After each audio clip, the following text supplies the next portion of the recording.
Good evening, ladies and gentlemen. Tonight we bring you the tale of Ebenezer Scrooge, a man whose life is about to take a terrible turn for the worse. But as the night progresses, lessons will be learned and hearts warmed.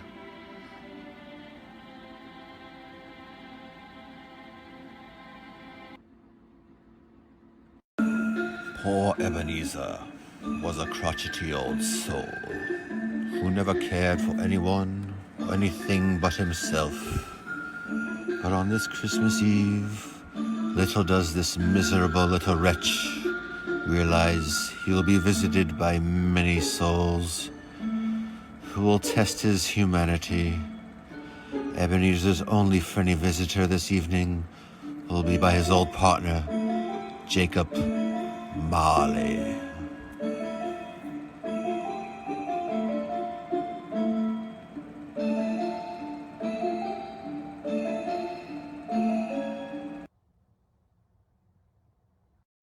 And so, that very evening, Jacob Marley's haunting words have come to pass, for he was visited by the first of three spirits this very night, that of the ghost of Christmas past. Although terrified, Scrooge reluctantly follows the spirit back to his childhood. There, he is shown he is not at fault for the treatment he received when he was young. But as he aged, he started making the decisions of his own accord.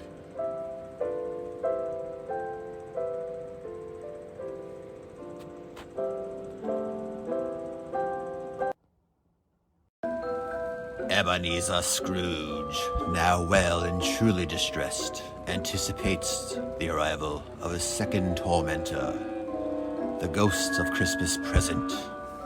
And so, as expected, this spirit has no pity for the miserable wretch, revealing that if the course of events go unchanged, the son of his employee Cratchit, Tiny Tim, will pass. Scrooge is then presented with the images of two emaciated children, named Ignorance and Want, and is told beware the former above all, for they will doom anyone who attempts to ignore them.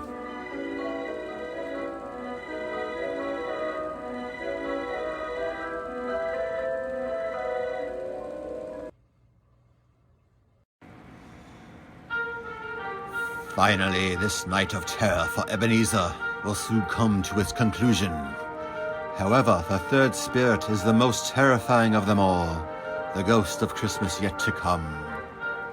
As Scrooge looks upon this draped and silent ghost, he is filled with a fear that makes his legs tremble.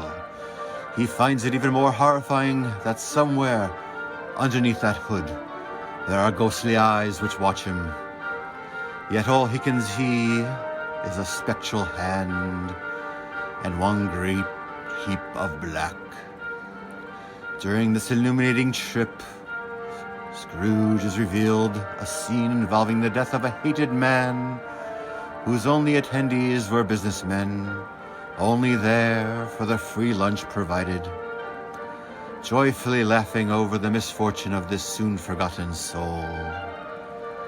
Upon witnessing this heartless scene, Ebenezer begs the spirit of yet to come to return him, for he vows to change his ways.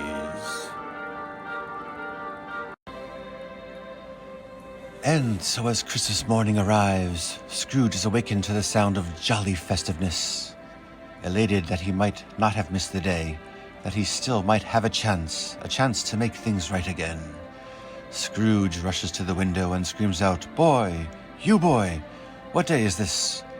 Upon hearing that it truly is still Christmas, Scrooge throws a shilling to the lad and beckons him to buy a turkey. Not just any turkey, but the biggest one they have. Not for himself, mind you, but for that of his meager employee, Bob Cratchit. Scrooge, grateful for a second chance at his life, sings the praises of the spirits and of Jacob Marley. Upon realizing he has been returned to Christmas morning, Scrooge begins shouting, "Merry Christmas!" at the top of his lungs, genuinely overjoyed and bubbling with excitement.